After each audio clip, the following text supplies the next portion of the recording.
wabarakatuh. Halo guys, balik lagi dengan channel kita belajar bareng yuk.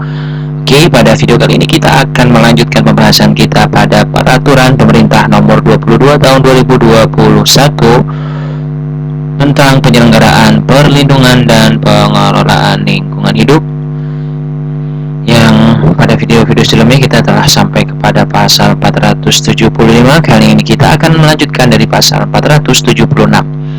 Oke, bismillahirrahmanirrahim. Mari kita mulai aja teman-teman ya. Pasal 476 ayat 1. Besaran dana penjaminan untuk pemulihan fungsi lingkungan hidup ditentukan dengan memperhitungkan A. Tipologi dampak dan atau resiko lingkungan hidup yang akan terjadi, B. Media lingkungan hidup atau sumber daya alam yang akan mengalami pencemaran lingkungan hidup dan atau kerusakan lingkungan hidup, C.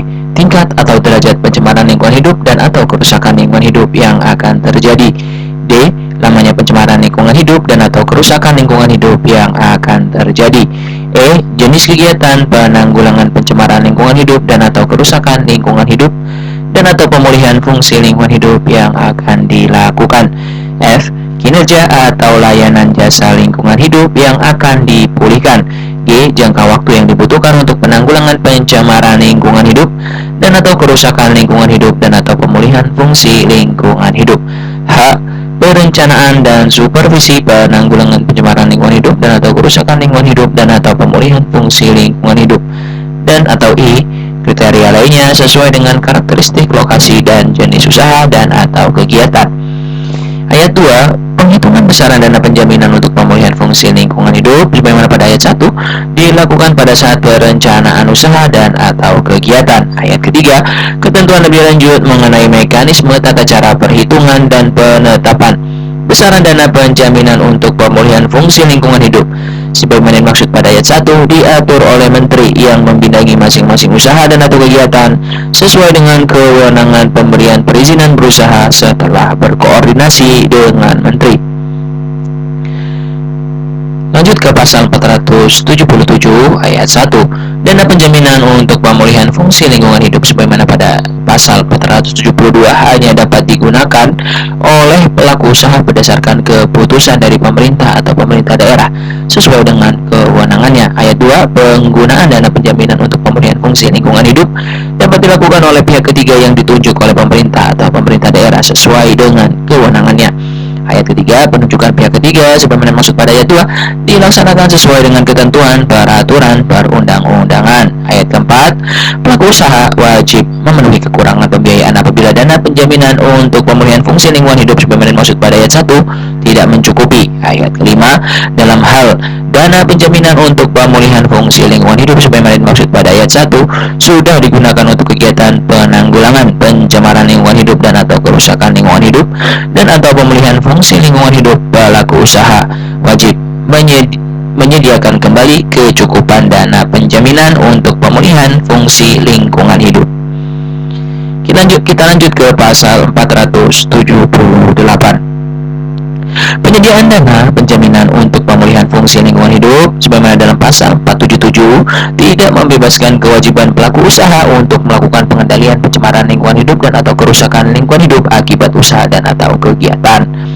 Pasal 479. Penerapan kewajiban penyediaan dana penjaminan untuk pemulihan fungsi lingkungan hidup sebagaimana dalam pasal 471 sampai pasal 478 dilaksanakan sesuai dengan ketentuan peraturan perundang-undangan. Sampai dengan pasal 479 ini nggak ada penjelasannya teman-teman ya. Jadi sebelah kiri ini adalah penjelasan dari pasal-pasalnya, sebelah kanan ini adalah sebelah kanan ini adalah pasal dan ayat-ayatnya gitu teman-teman, dan sebelah kiri ini adalah penjelasannya gitu ya.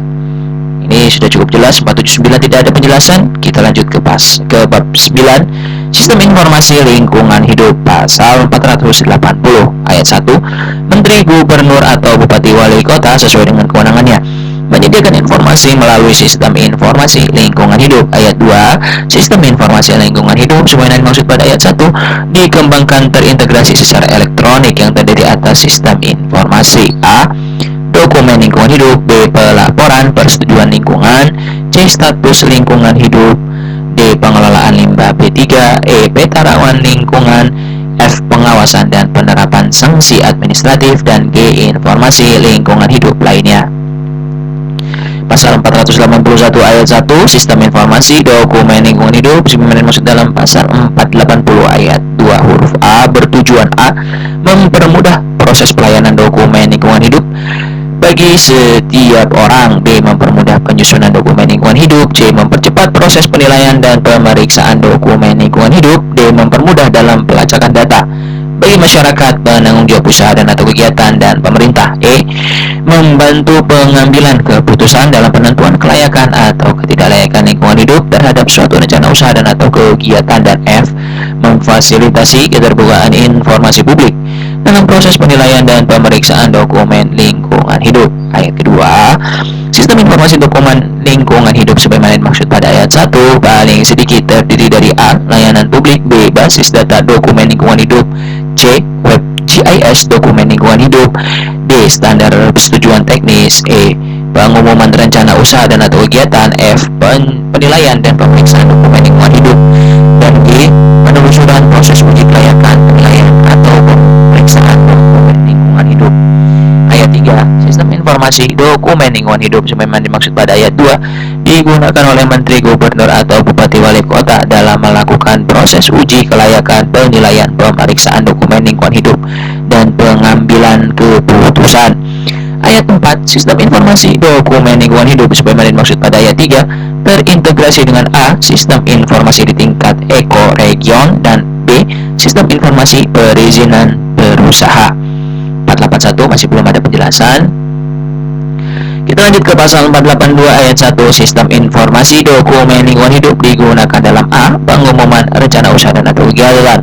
B. Pengisian formulir kerangka acuan. C. Pemeriksaan formulir kerangka acuan. D. Penyusunan dokumen andal dan dokumen RKL RPL. E. Uji kelayakan. F. Pengisian formulir UKL UPL standar spesifik dan formulir UKL UPL standar. G. Pemeriksaan formulir UKL UPL standar spesifik dan formulir UKL UPL standar. H. Penerbitan persetujuan lingkungan. I. Pengisian SPPL. J. Daftar lembaga pelatihan kompetensi AMDAL. K. Daftar lembaga sertifikasi kompetensi penyusun AMDAL. L. Daftar lembaga penyedia jasa penyusunan dokumen AMDAL. M. Pelaksanaan audit lingkungan hidup, dan N. Pelaksanaan DLH dan DPLH. Ayat 2. Dalam pengisian formulir kerangka acuan sebagaimana dimaksud pada ayat 1 huruf B, penanggung jawab usaha dan atau kegiatan mengisi berdasarkan formulir kerangka acuan spesifik. Ayat 3. Dalam pengisian formulir UKL UPL standar spesifik dan formulir UKL UPL standar sebagaimana dimaksud pada ayat 1 huruf F, penanggung jawab usaha dan atau kegiatan mengisi berdasarkan formulir UKL UPL standar spesifik dan formulir UKL UPL standar. Masuk ke pasal 483 ayat 1 Sistem Informasi Pelaporan Persetujuan Lingkungan sebagaimana dimaksud dalam pasal 480 ayat 2 huruf B digunakan untuk merekam dan menggambarkan data dan informasi pelaksanaan pengelolaan dan pemantauan lingkungan hidup dari penanggung jawab usaha dan atau kegiatan. Ayat 2 Sistem informasi sebagaimana dimaksud pada ayat 1 diterapkan kepada setiap usaha dan atau kegiatan yang wajib memiliki AMDAL dan atau UKL UPL. Ayat 3 penanggung jawab usaha dan atau kegiatan wajib AMDAL atau UKL UPL menyampaikan laporan yang meliputi A. Pengendalian pencemaran air. B. Pengendalian pencemaran udara. C. Pengendalian limbah B3. D. Pengendalian kerusakan lingkungan, dan E. Substansi lainnya sesuai dengan ketentuan peraturan perundang-undangan. Pasal 484 ayat 1 Sistem Informasi Status Lingkungan Hidup sebagaimana dimaksud dalam pasal 480 ayat 2 huruf C digunakan untuk merekam dan menggambarkan data dan informasi lingkungan hidup secara komprehensif sebagai acuan pengambilan keputusan. Ayat 2 Pemerintah dan pemerintah daerah menyusun dan melaporkan status lingkungan hidup yang memuat informasi terdiri atas A. Faktor pemicu perubahan lingkungan. B. Tekanan yang menyebabkan perubahan lingkungan. C. Status dan kondisi lingkungan. D. Dampak dari perubahan lingkungan. Dan E. Respon terhadap perubahan lingkungan.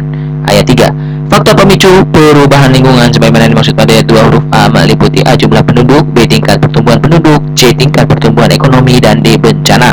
Ayat 4 Tekanan yang menyebabkan perubahan lingkungan sebagaimana dimaksud pada ayat 2 huruf B meliputi A. Penggunaan sumber daya. B. Jumlah limbah yang dihasilkan. C. Emisi langsung dan tidak langsung ke udara, air, dan tanah. D. Tingkat kebisingan. E. Radiasi. Dan F. Tingkat gangguan. Ayat 5. Status dan kondisi lingkungan sebagaimana dimaksud pada ayat 2 huruf C diukur dengan indeks kualitas lingkungan hidup yang terdiri atas indeks A. Kualitas udara, B. Kualitas air, B. Kualitas udara, C. Kualitas air laut, D. Kualitas tutupan lahan, E. Kualitas ekosistem gambut, dan yang terakhir lainnya sesuai dengan ilmu pengetahuan dan perkembangan teknologi.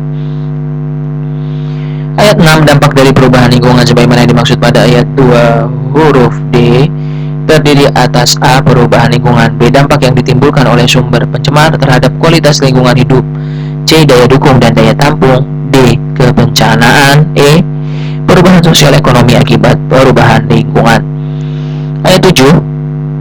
Respon terhadap perubahan lingkungan sebagaimana dimaksud pada ayat 2 huruf E meliputi perubahan kebijakan untuk mengatasi tekanan status dan dampak dari perubahan lingkungan. Kita masuk ke pasal 485, kementerian atau lembaga pemerintah non-kementerian dan perangkat daerah yang menyelenggarakan pelayanan publik terkait dengan pemantauan kualitas lingkungan melakukan pertukaran informasi melalui sistem informasi status lingkungan. Pasal 486, sistem informasi pengelolaan limbah B3 sebagaimana dimaksud dalam pasal 480 ayat 2 huruf D paling sedikit meliputi informasi pelaksanaan pengelolaan limbah B3 untuk kegiatan A. Kinerja pengelolaan limbah B3, B. Penanggulangan kedaruratan limbah B3 dan limbah non B3, dan C. Pemulihan fungsi lingkungan hidup akibat terkontaminasi limbah B3. Pasal 487, sistem informasi peta rawan lingkungan sebagaimana dimaksud dalam pasal 480 ayat 2 huruf E bertujuan untuk menggambarkan kondisi rawan lingkungan di Indonesia yang diakibatkan oleh A. Banjir, B. Longsor, C. Kebakaran hutan, D. Dampak perubahan iklim, dan atau E. Dampak lingkungan lainnya. Masih tidak ada penjelasan? Sekarang pasal 488 ayat 1. Menteri menetapkan sistem informasi pengawasan dan penerapan sanksi administratif sebagaimana dimaksud dalam pasal 480 ayat 2 huruf F bertujuan untuk mengintegrasikan pelaksanaan pengawasan dan penerapan sanksi administratif di pusat provinsi dan kabupaten atau kota dengan berbasis teknologi informasi. Ayat 2. Gubernur atau bupati wali kota menyampaikan laporan hasil pelaksanaan pengawasan dan penerapan sanksi administratif kepada menteri untuk diintegrasikan ke dalam sistem informasi pengawasan dan penerapan sanksi administratif.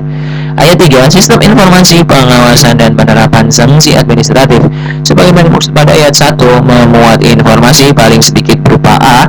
Status ketaatan pemegang perizinan berusaha atau persetujuan pemerintah terkait persetujuan lingkungan, dan B. Status tindak lanjut hasil pengawasan. Ayat keempat, tata cara penyampaian informasi sebagaimana dimaksud pada ayat 3 dilaksanakan sesuai dengan ketentuan peraturan perundang-undangan. Pasal 489, ketentuan lebih lanjut mengenai A. Sistem informasi status lingkungan hidup, B. Indeks kualitas lingkungan hidup, C. Sistem informasi peta rawan lingkungan, dan D. Sistem informasi pengelolaan limbah B3 diatur dalam peraturan menteri. Teman-teman, kita masuk ke bab 10 sekarang tentang pembinaan dan pengawasan, dan masih belum ada penjelasan ya sampai dengan pasal yang sekarang ini. Bagian ke-1, pembinaan, pasal 490 ayat 1.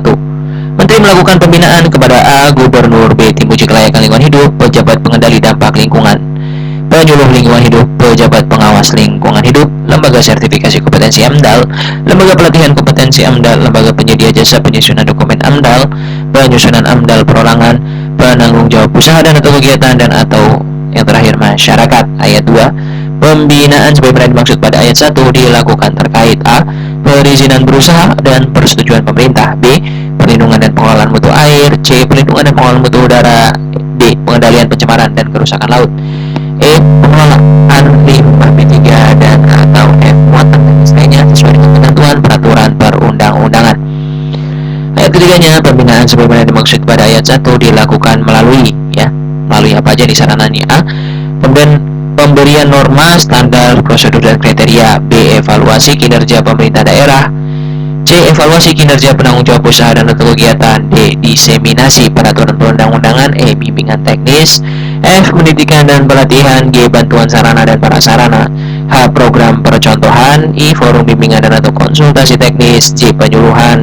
K. Penelitian. L. Pengembangan. M. Pemberian penghargaan dan atau N. Bentuk lainnya sesuai dengan perkembangan ilmu pengetahuan dan teknologi. Ayat keempat, penghargaan sebagaimana dimaksud pada ayat 3 huruf M diberikan kepada A.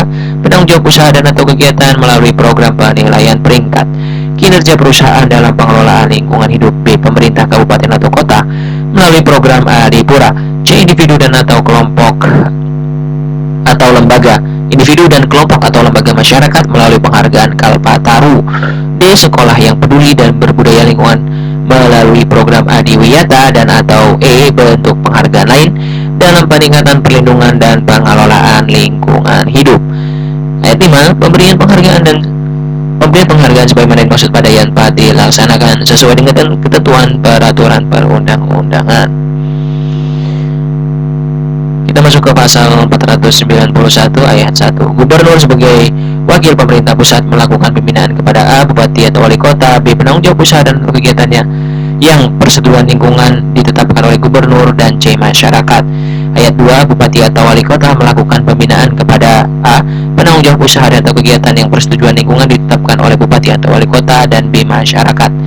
Ayat ketiga, pembinaan sebagaimana dimaksud pada ayat 1 dilakukan melalui A. Evaluasi kinerja pemerintah daerah, kabupaten atau kota. B. Diseminasi peraturan perundang-undangan. C. Bimbingan teknis. D. Pendidikan dan pelatihan, bantuan sarana dan prasarana, pemrograman program percontohan, forum bimbingan dan atau konsultasi teknis, penyuluhan, penelitian, pengembangan, pemberian penghargaan dan atau L. Bentuk lainnya sesuai dengan perkembangan ilmu pengetahuan dan teknologi.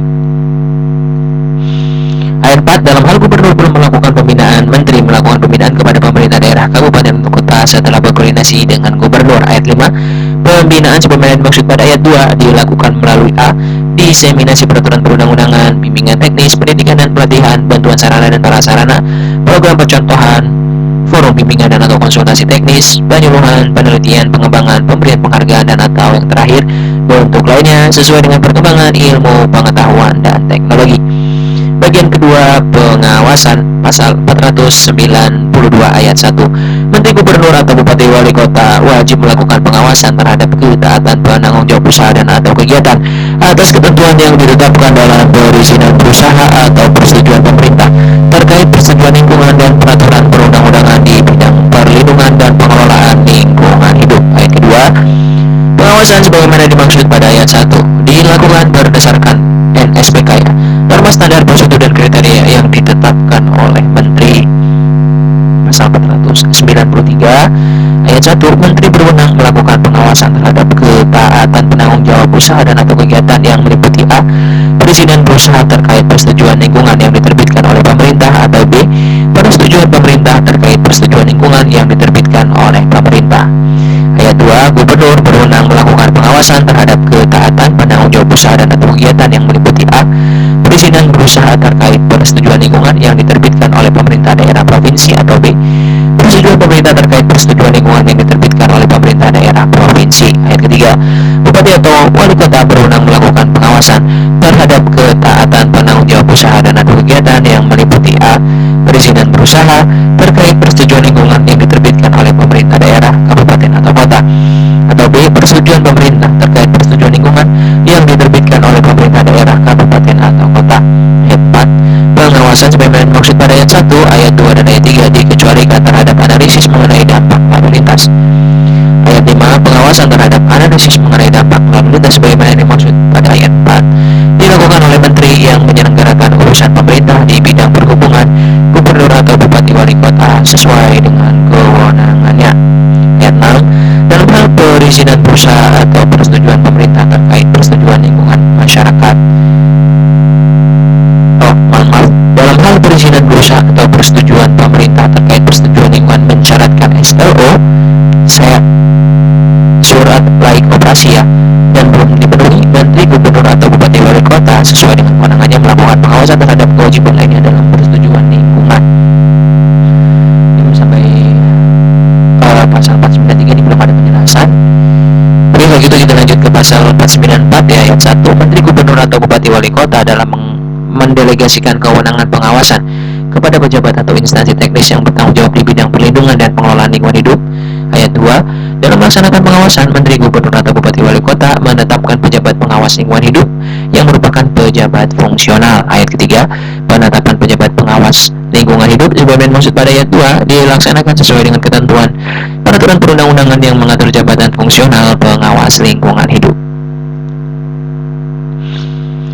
Kita melanjutkan ke bagian ketiga, wewenang pejabat pengawas lingkungan hidup. Pasal 495 ayat 1. Pejabat pengawas lingkungan hidup berwenang. Nah, ini wewenangnya ya teman-teman ya, bisa teman-teman baca dari huruf A sampai J ya.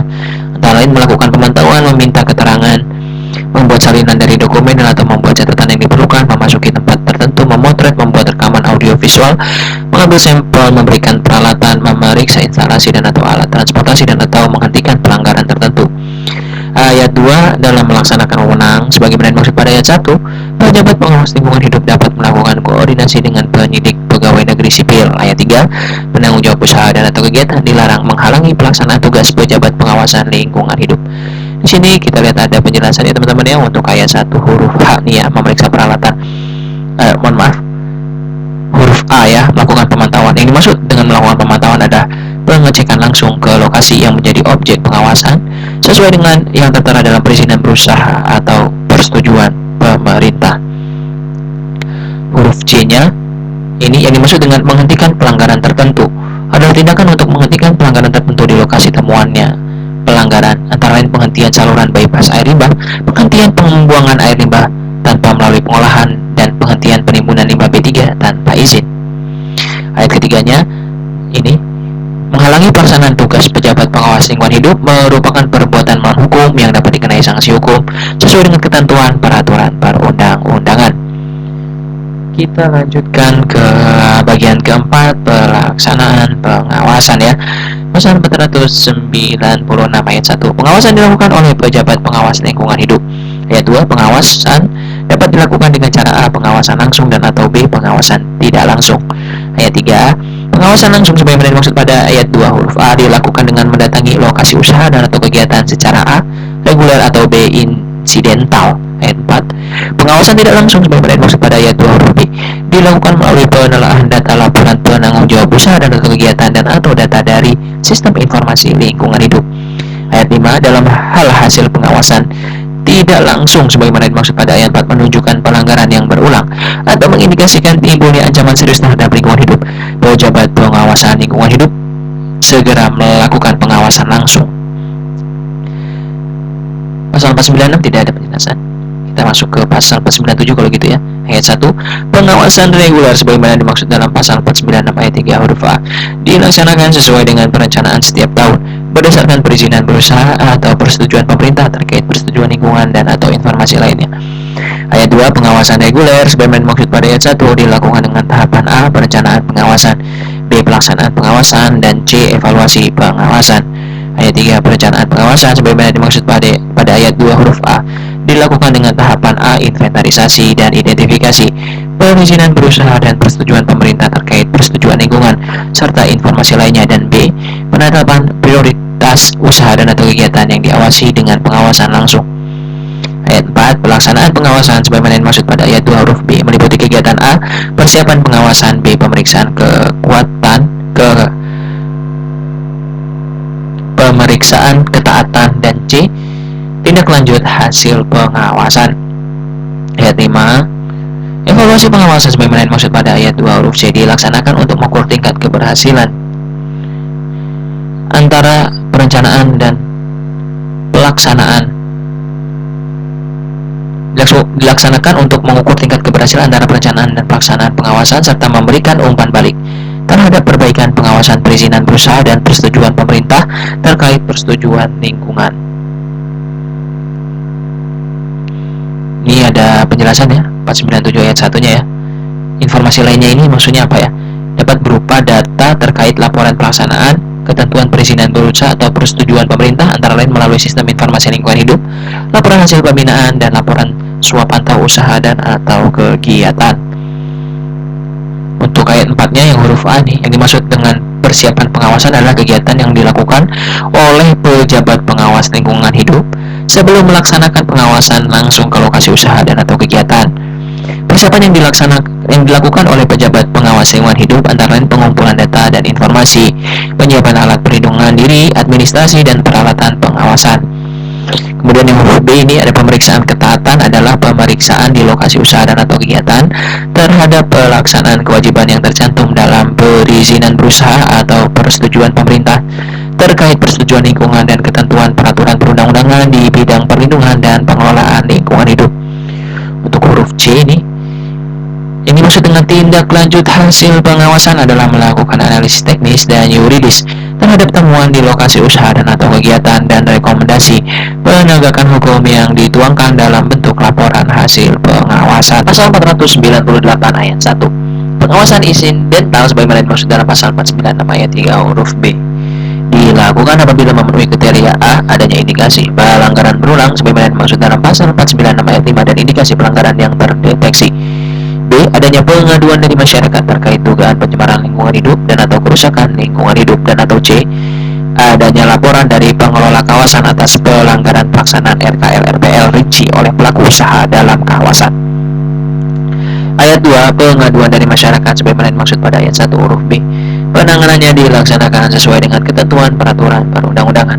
Ayat 3. Dalam hal adanya laporan dari pengelola kawasan sebagaimana dimaksud pada ayat 1 huruf C, pejabat pengawas lingkungan hidup melakukan pengawasan ketaatan pelaksanaan ketentuan dalam RKL/RPL rinci pelaku usaha dalam kawasan.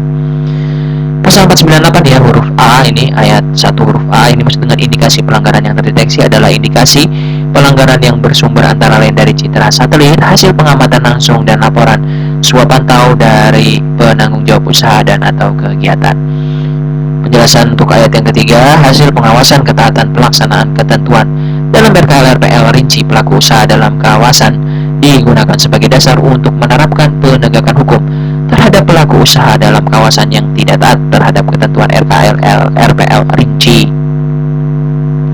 Ini kita lanjut ke pasal 499 ayat 1 dalam hal usaha dan atau kegiatan tidak menimbulkan ancaman serius terhadap lingkungan hidup. Pejabat pengawas lingkungan hidup melakukan penghentian pelanggaran tertentu sebagaimana dimaksud dalam pasal 495 ayat 1 huruf J. Ayat 2. Penghentian pelanggaran tertentu sebagaimana dimaksud pada ayat 1 bertujuan untuk mencegah A.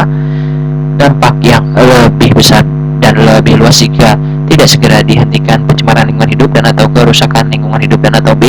Kerugian yang lebih besar bagi lingkungan hidup jika tidak segera dihentikan pencemaran lingkungan hidup dan atau kerusakan lingkungan hidup. Ayat 3. Penghentian pelanggaran tertentu yang dilakukan oleh pejabat pengawas lingkungan hidup dapat berupa A. Penutupan saluran pembuangan air limbah, B. Pembongkaran saluran pembuangan air limbah, C. Penghentian operasi sumber emisi, D. Penutupan lokasi pembuangan limbah dan atau E. Upaya lainnya yang bertujuan untuk menghentikan pelanggaran tertentu. Ayat 4. Penghentian pelanggaran tertentu sebagaimana dimaksud pada ayat 3 dapat dilakukan melalui pemasangan plang penghentian pelanggaran tertentu dan atau garis pejabat pengawas lingkungan hidup. Ayat 5. Pejabat pengawas lingkungan hidup setelah melakukan penghentian pelanggaran tertentu menyusun berita acara penghentian pelanggaran tertentu yang paling sedikit memuat A. Identitas penanggung jawab usaha dan kegiatan, B. Jenis pelanggaran, C. Lokasi dan titik koordinat pelanggaran, D. Waktu penghentian pelanggaran dan E. Bentuk tindakan penghentian pelanggaran tertentu. Ayat 6. Terhadap tindakan penghentian pelanggaran tertentu sebagaimana dimaksud pada ayat 3, penanggung jawab usaha dan atau kegiatan bertanggung jawab menjaga lokasi dari potensi kerusakan, berubah atau hilangnya barang bukti. Nah, ini untuk pasal 499 tidak ada penjelasan. Kalau gitu kita lanjut ke pasal 500. Ayat 1. Hasil pengawasan yang dilakukan oleh pejabat pengawas lingkungan hidup dituangkan dalam berita acara pengawasan dan laporan hasil pengawasan. Ayat 2. Berita acara pengawasan sebagaimana dimaksud pada ayat 1 memuat fakta dan temuan hasil pengawasan. Ayat 3. Laporan hasil pengawasan sebagaimana dimaksud pada ayat 1 menyatakan status ketaatan usaha dan atau kegiatan. Ayat 4.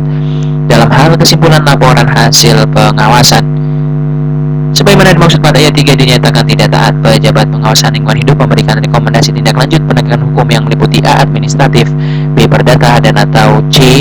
Pidana kepada menteri, gubernur atau bupati wali kota sesuai dengan kewenangannya. Ayat 5. Dalam hasil pengawasan tidak langsung dari data pelaporan melalui sistem informasi lingkungan hidup secara otomatis terus-menerus dan dalam jaringan ditemukan pelanggaran, pejabat pengawas lingkungan hidup memberikan rekomendasi tindak lanjut penegakan hukum kepada Menteri Gubernur atau Bupati Wali Kota sesuai dengan kewenangannya. Oke teman-teman semua, itu dia akhir dari pembahasan kita pada video kali ini. Terima kasih kepada teman-teman yang telah menonton. Semoga video ini bisa bermanfaat untuk kita semua. Amin ya rabbal alamin. Semoga sehat dan sukses selalu untuk kita semua. Amin ya rabbal alamin. Dan semoga apa yang kita inginkan, apa yang kita cita-citakan dapat segera tercapai dan dapat ridho dari Allah Subhanahu wa taala. Amin amin ya rabbal alamin. Thank you for watching. Wassalamualaikum warahmatullahi wabarakatuh.